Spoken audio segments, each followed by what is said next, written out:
Welcome to the Chronicles told by the Oracle. Cases of the missing, murdered, and unsolved. I'd like to thank everyone for joining me today. And don't forget, all source information for today's case can be found in the description box below. Be sure you head over to thecertifiedoracle.com where you can find even more cases. And don't forget, hit that like button and subscribe so you never miss an episode. Let's get started with Chronicle number 42, the Jorden Aryne Sopher's case. Journey back to 2006. Twitter just launched and Google bought YouTube for $1.65 billion. It was a time when low-rise jeans, fake tans, and chunky highlighted hair was how every teenage girl dressed and looked. Most were headed to the movies listening to Irreplaceable on your 5th-gen iPod, heading to see Pirates of the Caribbean with your friends before coming back to the safety of your bed and hoping tomorrow holds more fun and adventures. One family would be devastated when their adopted daughter vanished without a trace. Jorden Aryne Sopher was born Aryne Maria Willis on March 24, 1988, in Peru, Indiana. Aryne did not have the best home life growing up. It has been said in articles she was removed from the home due to abuse. This would land Aryne in foster care until she was placed in the home of Robert and Linda Sopher, who lived in Wabash, Indiana. In October of 2002, when Aryne was just 14 years old, is when she would move in with them. She had trust issues and was very fearful of her new situation due to her previous home life. Linda said Aryne would often wake up screaming from the nightmares she had. Aryne was petrified from her previous abusive home life, and Linda and Robert wanted to change that. The husband and wife wanted Aryne to feel safe and secure with them.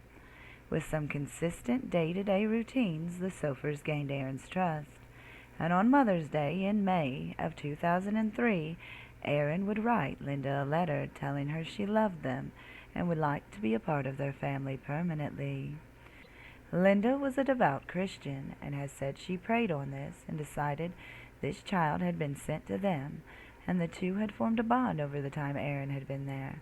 Linda even stated she and Aryne looked alike. Linda and Robert would decide adoption was best for everyone. They loved Aryne and she loved them. Aryne was happy to be living with such kind people and having stability in her life for the first time. In August of 2004, when Aryne was 16 years old, the adoption was finalized. And to mark a new chapter in Aryne's life, she would change her name to Jorden Aryne Sopher. While things were well with the family, Jorden decided she didn't want to go to school anymore and would drop out her junior year and start working at the local Hardee's. At this time, she was 18 years old and in the eyes of the world an adult. Her mom would find her journal one day and read it and was not pleased when she read about a relationship Jorden was having. This displeased Jorden. She and her mom would get into a huge fight and Jorden would end up moving out of the Sopher home and into the home of family friends that lived on Sivey Street. At this time, Linda believed her daughter just needed to blow off steam, and she would come back home in August when school started. As it was known, Jorden planned on re-enrolling into the local high school to earn her diploma. Sadly, that would never happen. The day before she vanished, she decided to stay with Aryne Harlan, a co-worker and friend who lived at 216 East Hill Street in Wabash. Aryne awoke on May 23, 2006 to get ready for work. She woke Jorden up to tell her she was leaving. Jorden said her shift was not until later on. Aryne would head out the door around 5:30 a.m. Later that morning, Jorden would be dropped off at the Sopher home by Corey Bridenthal. Some articles say he was her boyfriend at the time, and others say he was just a close friend. She wanted to go on a motorcycle ride with her dad, Robert. However, he was taking one of their younger children they fostered at the time to a doctor's appointment because Linda was busy at the church all day. Jorden was not upset and understood. She gave her dad a hug and told him she loved him before taking off on foot. It is unclear where Jorden was going. and it is something we may never have the answer to. It would be the last time she was seen alive. It would not be until her mischief at Hardy's that her parents were contacted to let them know she had not shown up. This was completely out of character for her, and they feared something was wrong. However, the Sophers would wait until the following day, May 24th, to report their daughter missing. Police would question Aryne, and she told them she arrived to her apartment around 10:15 a.m. the previous day, after her shift, to find Jorden was not there. However, her purse and other belongings were still at the apartment, which gave some cause for concern, but she figured her friend would be back to get her things or was planning on staying with her another night. The police would next question Corey. He told them he picked her up and drove her to her parents' home, where he dropped her off and left. At some point, he noticed she had forgotten her cell phone in his truck and went to Hardy's to return it to her, but when he arrived, she was not there. It is unclear to police if he gave the cell phone to Aryne or took it back to her apartment. The police would gain possession of the cell phone and analyze it. However, nothing helpful was found. Some articles state that Corey was later picked up on a probation violation and held, but not in relation to Jorden's case.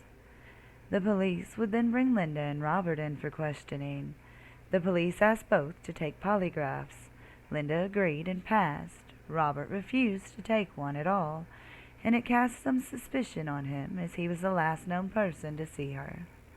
Linda maintains her husband had nothing to do with their daughter's disappearance, and he was at the doctor with one of their foster children shortly after Jorden left. At the time of her disappearance, Jorden was 5'1" and weighed 120 pounds, with some articles stating her weight is 150 pounds, with brown hair and hazel eyes. Some say Jorden appeared younger than her age.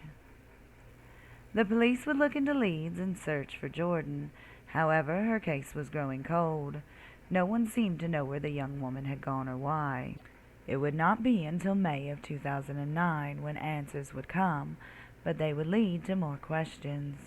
A mushroom hunter in Peru, Indiana, found remains located near a thick canopy of raspberry bushes and honeysuckle. He immediately called police and reported what he had come across. The police would come to the scene and the remains were collected, although it is not said if all were recovered. Clothes were found with the remains that matched Jorden's. However, because the remains had deteriorated so badly, she was identified through her dental records. At the time, Jorden was not suicidal. However, because she was found near a creek, the possibility of drowning was still on the table. However, a cause of death could not be determined. Police have stated they believe this is a homicide and are investigating it as such. It should be noted on the Charlie Project blog, link below, the police did have one person of interest, according to them, in her case, and the identity of this person remains unknown. Linda and Robert were devastated. Who did this to their daughter and why? At the time, the Sophers were still fostering children, and according to Linda, this was the only thing keeping her busy and occupying her mind from the horrible death of Jorden. The state felt the Sophers had endured a tragedy and needed a respite, which is a break from fostering children. Linda said this was not necessary. However, the state deemed it was, and the children were placed in other foster homes. Linda believes the state removed the children because Robert refused to take a polygraph test. She and Robert maintain her husband took a younger child they were fostering to a doctor's appointment that day, and he did not feel he had to take a polygraph to prove that, nor did she. It should be noted that I cannot find anywhere if this doctor's appointment was ever confirmed by law enforcement. Linda stated in articles that Robert was so upset about Jorden's death, he had to take sick leave from work. Online sleuths have recently put together a theory involving a man recently arrested and charged in the killing of 2 teenagers in Delphi, Indiana. The deaths of Libby German and Abby Williams rocked the small community in 2017, a murder in broad daylight on a very popular hiking trail. While there were many possible persons of interest in this case, and one arrest made early on of a man believed to be catfishing Libby under a false profile on Snapchat and Instagram, Police believed this man had lured the girls to the location of the Monon High Bridge and then abducted and murdered them. However, his arrest was not for that at all. In fact, he was arrested for having child pornography and booked into jail where he is today.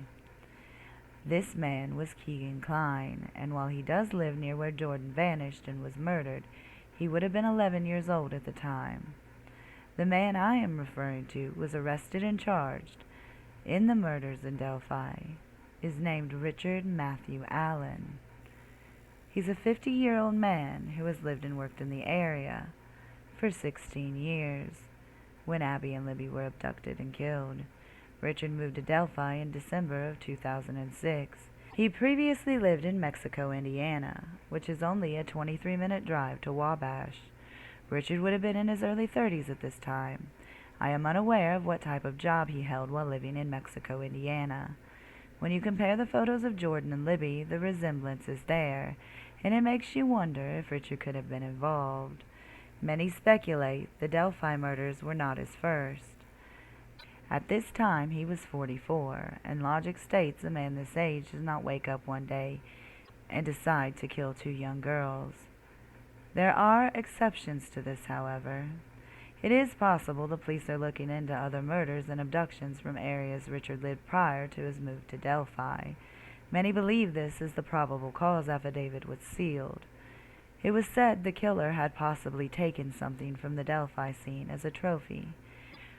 When the police searched the Allen home and property, did they find other trophies from other victims that Richard had taken the life of? It is possible, and only time will tell. Richard is scheduled to be in court in January of 2023 for a pretrial hearing, and he is scheduled to stand trial for the murder of Libby and Abby in March of 2023. The Delphi case is ongoing, but for the families, they at least know who took the lives of their children, but they still don't know why. The Sopher family has not even gotten that. Is it because the killer moved away and decided he would commit more murders? That is something we don't know yet. Who took the life of a young woman? And is her case and possibly others connected to Richard M. Allen? Time will tell, and hopefully one day the family will have answers. If you have any information, please call the Wabash Police Department at 260-563-1111 or Wabash County Crime Stoppers at 260-563-5821. Or you can leave an anonymous tip at 866-665-0556. As always, I'd like to thank everyone for watching. Be sure you hit that like button, share this video, and subscribe so I can continue helping families of the missing, murdered, and unsolved. As always, this is the Chronikle signing off.